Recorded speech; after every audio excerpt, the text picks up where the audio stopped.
and bearing in mind that it is the first time that Uganda is reaching that level, and they deserve this kind of tribute from the Parliament of Uganda. Honorable members, as the Parliament of Uganda, we want to commend His Excellency President Yoweri Kaguta Museveni and the First Lady, who is also the Minister of Education and Sports, for their consistent commitment in promoting sports as a component of our development plan. The President specifically pledged 1.2 billion shillings per win for the boys. And that message was delivered to the boys, and it's going to be fulfilled. I also want to thank you, the Parliament of Uganda, for always appropriating sufficient money to sports. Allow me also appreciate the Federation of Uganda Football Association of Uganda for their stewardship of the game. Because if they were not there, led by Honorable Magogo Moses, MP of Buyende, Budiope East, yes, and Salongo. Because without them, you will not have the team. So, Engineer, thank you so much. And no, thank our family. And I also want to thank, in a special note, all Ugandans.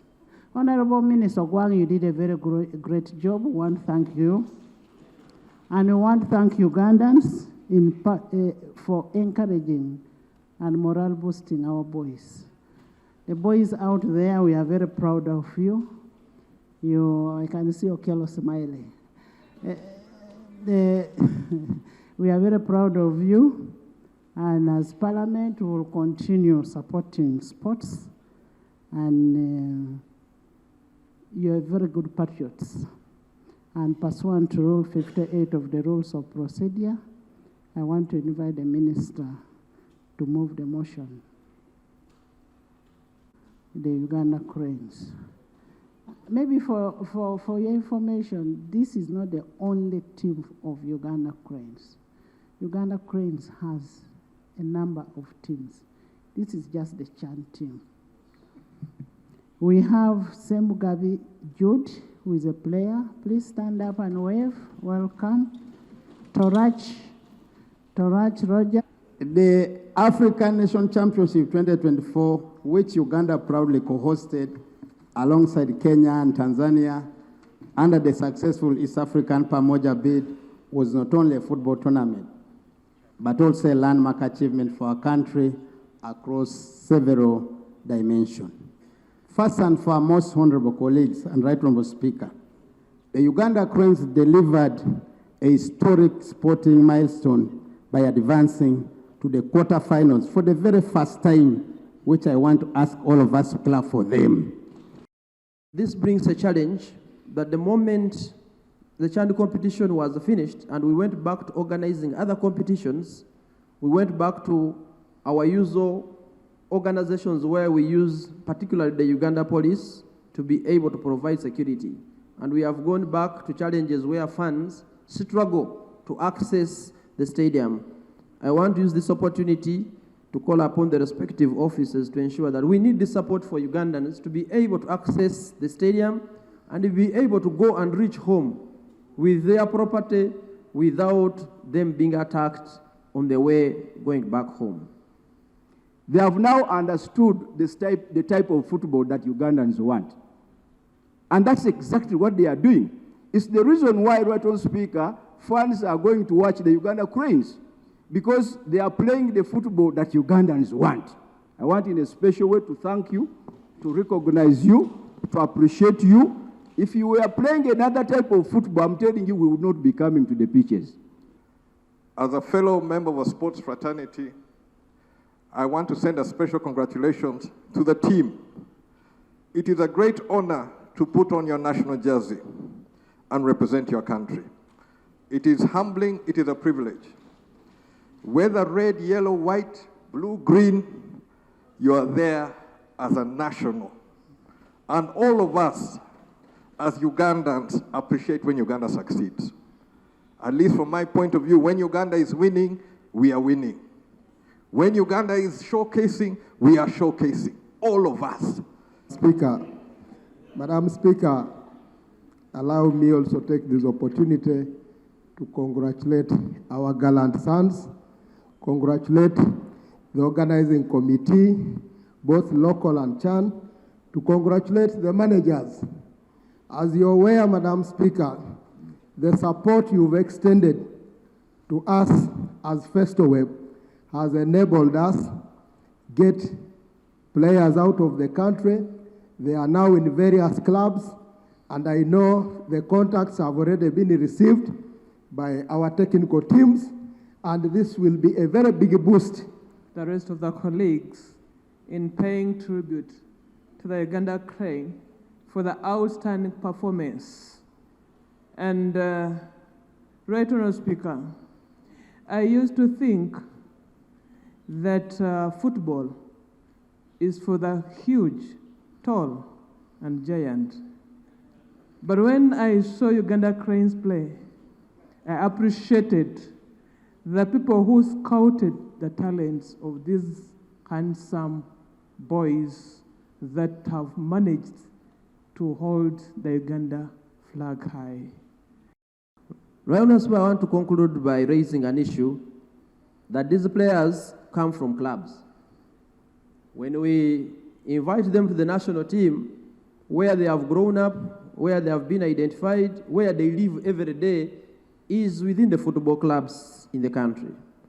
Today, as we speak, club football in Uganda does not have the financial resource required to ensure that these players are fed well, are trained well, sleep well, and get motivated well. What happens is that the countries we compete with on the African continent, this competition like Algeria, Ethiopia, and others, their respective governments are directly funding and supporting these clubs for them to be able to finance and fund these boys so that by the time they come to the competition, they are ready to compete on a leveled ground. We lost some of our key players who would have been part of this team just before the competition because they had to join leagues outside Uganda for them to make a living. And they were joining leagues. For example, Denso Medi went to Rwanda. Denso Uganda also went to Rwanda because the clubs there, supported by the state, are paying much higher than the Ugandan clubs. It is therefore important that before we see these players in the senior national team, and we call them our boys, and we ask where they are sleeping, and we make them ours, we should understand that there is work which is supposed to be done in the clubs, and these clubs are being run by private sector people using their personal resources, many of them, and indeed as a country, if we are to go and compete and qualify even to bigger competitions, we need to support the sector, just like all other private sector players are being supported by government as part of the socio-economic transformation. You've had the players market the country, and these players come from clubs. That now takes us to our third prayer. Honorable Minister will amend the third prayer that we should be able as government to fund the clubs. Those in favor say on the contrary, nay? The ayes have it. Minister, do you have anything to say? Madam, in State House where the First Lady and the Minister of Education and Sports and His Excellency the President called during that time during of the CHAN competition. The President did indicate that he would interest government to look at on how some of these clubs could be supported by government. I thank all of us here as who have agreed. My role and your role is now to support this investment, which the Minister of Education and Sports actually has pledged through the Federation to have a meeting with the clubs. And I'm happy this afternoon, I am going to raise this matter in the dinner, which we will be able to have in Entebbe before the President and the Honorable Minister of Education and so. But Madam Speaker, I have no objection to the amendment of the motion. And include the... But what is remaining is also to improve the ecosystem that develops players. And we are lacking in many aspects as far as the ecosystem is concerned. Of course, it includes good accommodation, it includes nutritional feeding, and name it, Madam Speaker. The rest speaks for itself. We often make a case for the growth, development of sports infrastructure. We want to remind government to do this a lot more. It is important that our young people who are talented get to have a platform, get to have space to grow these talents. That's why we always emphasize these issues. Let's develop infrastructure for sports. That's the only way we shall get to have stars. Across, by the way, whether it be in soccer, sometimes we overemphasize soccer, and that's okay because people love it, but there's other sports disciplines too. Athletics.